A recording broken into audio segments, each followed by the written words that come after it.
Bueno, hola Bea, chicas, saludos al reino. Vamos a ver hoy la primera pregunta de las tres que habíamos visto eh, de la filosofía de Kant, que puedo saber, que si os acordáis corresponde a la crítica de la razón pura.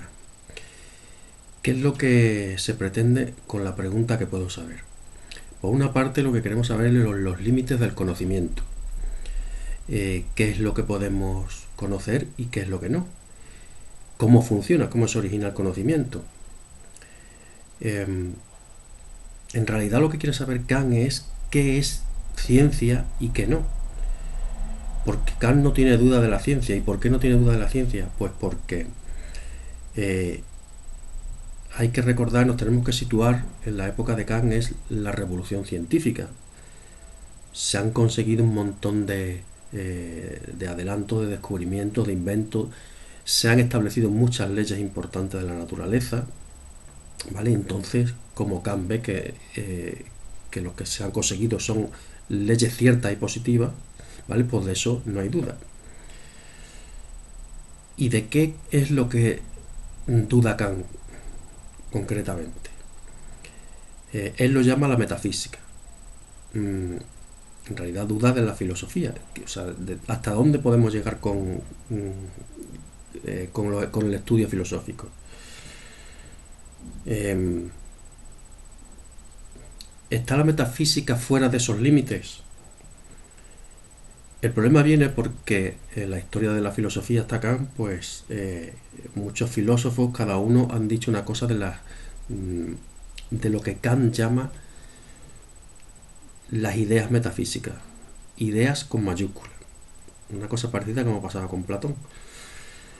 Pero para Kant solo hay tres ideas con mayúsculas, que son el yo, el mundo y Dios. El yo como, o sea, lo que se pregunta es, ¿existe el alma? ¿Existe algo, una sustancia que sea el yo? Y del mundo, lo que queremos saber es, ¿hay un punto a partir del cual eh, se inicie toda la causalidad de la naturaleza? Y luego, por supuesto, el tema de Dios, ¿no? Que es lo que quiere estudiar también Kant. Entonces, dice Kant, para definir el conocimiento científico vamos a ver cuáles son los enunciados de las ciencias. ¿Cómo hacemos los juicios en las ciencias? ¿Cómo establecemos las leyes? Y entonces Kant dice, bueno, pues en la física y en las matemáticas, ¿vale? Lo que hacemos es eh, afirmar unos juicios que tienen tres características. Tienen que ser universales, es decir, que se den siempre, no unas veces y otras no. Que sean necesarios, ¿vale? Que decir, que no se puedan contradecir, ¿vale? Por ejemplo, pues la ley de la gravedad es algo que sabemos que es así, sí o sí. No podemos decir, no, pues hay veces que las piedras caen para arriba. Y luego que sean ampliativos, es decir, que cuando establezcamos una ley nueva, aumentemos el conocimiento. ¿Y qué juicios cumplen esas tres características? Bueno, pues Kant va a dividir los juicios de dos maneras. Por una parte, los divide en analíticos y sintéticos. Y por otra parte, en a priori y a posteriori. Los juicios analíticos son, por ejemplo, las matemáticas. Es decir, que partimos de unos axiomas, de algo que creemos que es evidente, y de ahí deducimos el resto del sistema. Por ejemplo, cuando Euclides dice la distancia más corta entre dos puntos de la línea recta, pues de ahí, ¿vale? Luego vamos haciendo teoremas, ¿vale? Esos son los analíticos. Los sintéticos son al revés. En vez de juicios deductivos, que se deducen de un sitio, son inductivos. Es decir, que cuando, por ejemplo, establecemos que la ley de la gravedad por primera vez, pues lo que hacemos es ir a la experiencia, o sea, y observar. Cuando observamos muchas veces que ocurre algo, por ejemplo, que los objetos caen hacia abajo, pues entonces de ahí inducimos una ley, ¿vale? Juicios analíticos y sintéticos. Y luego tenemos los a priori y a posteriori. Los juicios a priori son los que salen directamente de la razón. Por ejemplo, los juicios matemáticos. Sabemos que 2 y 2 son 4 sin necesidad de ir a la experiencia. ¿Vale? Eso porque tenemos, como decía Descartes, o sea, tenemos evidencia, ideas claras de eso, no hace falta demostrarlo.